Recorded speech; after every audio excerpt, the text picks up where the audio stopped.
Good morning everyone. आज हम बात करेंगे इंडियन एविडेंस एक्ट के बारे में, जो कि स्टार्टिंग से हम बस इसका एक सॉर्ट ऑफ इंट्रो पार्ट देखेंगे आज। जैसे कि इन्फोर्समेंट डेट, ये 1 सितंबर 1872 का इन्फोर्समेंट डेट है इंडियन एविडेंस एक्ट का।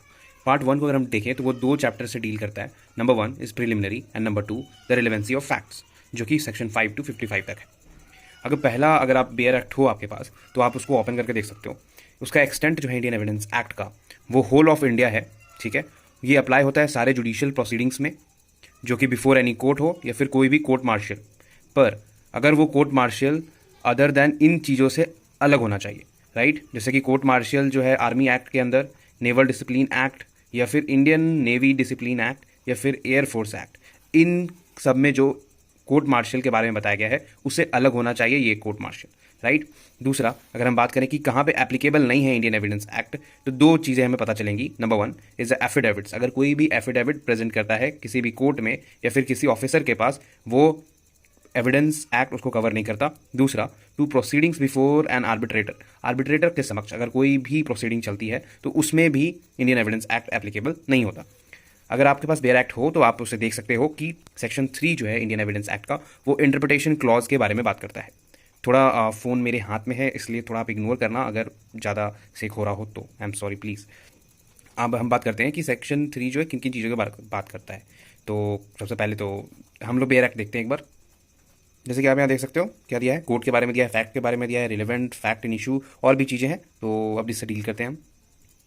आप बेयर एक्ट साथ में देखते चलना, आपको बहुत ईजी से समझ में आ जाएगा। वैसे ये कोई समझाने वाली बात है नहीं, बट मैं इस पर ये वीडियो बना रहा हूँ, so please cooperate sorry.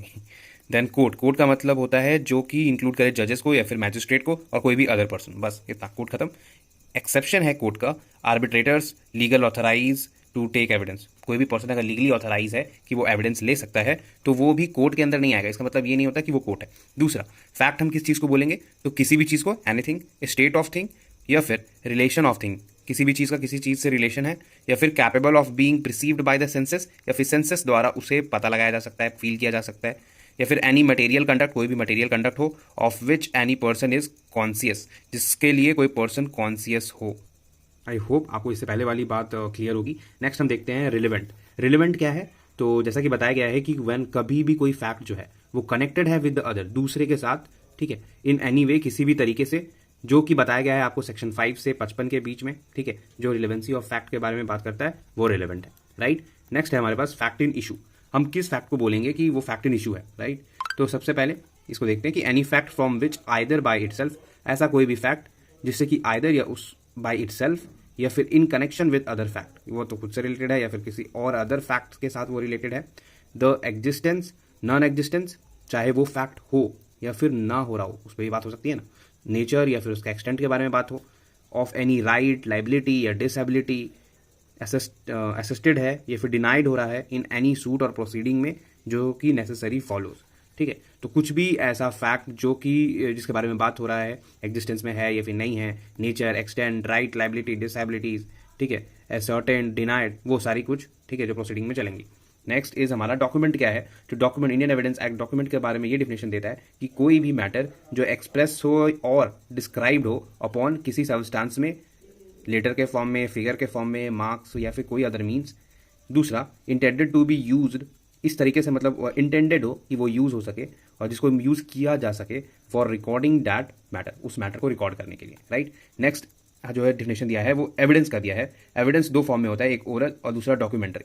Oral में आएंगे तो ओरल आपको दोनों, ऑल स्टेटमेंट कवर करेगा जो जिसको कि कोर्ट परमिट करता है, या फिर वो सारा स्टेटमेंट, ऑल स्टेटमेंट जो रिक्वायर्ड है to be made for before it by the witness, जो कि विटनेस अपना स्टेटमेंट कोर्ट को देगी, ये बातें, राइट, जो एडमिसेबल है by court in relation with the matter, जो भी मैटर इन ऑफ फैक्ट होगा अंडर इंक्वायरी उससे रिलेटेड, ये एविडेंस है। डॉक्यूमेंट्री की बात करें तो सारा इलेक्ट्रॉनिक रिकॉर्ड्स जो है produced for the inspection of the court, court के हेल्प के लिए या फिर कोर्ट में वेरिफिकेशन के लिए जो भी इलेक्ट्रॉनिक रिकॉर्ड्स प्रोड्यूस किया जाता है अदर देन दिस स्टेटमेंट, वो भी आपका एविडेंस है, राइट। फिर हम देखते हैं last, that is proved. Proved का मतलब होता है कि आफ्टर कंसीडरिंग द मैटर, कोई भी मैटर को एक बार कंसीडर कर लिया जाता है बिफोर द कोर्ट आइदर वो बिलीव करती है कि वो फैक्ट जो है वो एग्जिस्ट कर रहा है, या फिर कंसीडर करती है उसका एग्जिस्टेंस को कि हाँ वो हो सकता है, sort of, right. So probable कि एक प्रूडेंट मैन जो सोच सकता है उससे रिलेटेड वो कंपेयर करके करती हैं। ओके फ्रेंड, नेक्स्ट वीडियो में हम डिसप्रूव, नॉट प्रूव और बाकी मे प्रिज्यूम, शैल प्रिज्यूम और कंक्लूसिव प्रूफ को डील करेंगे। बाकी इस वीडियो में बस इतना ही। Thank you.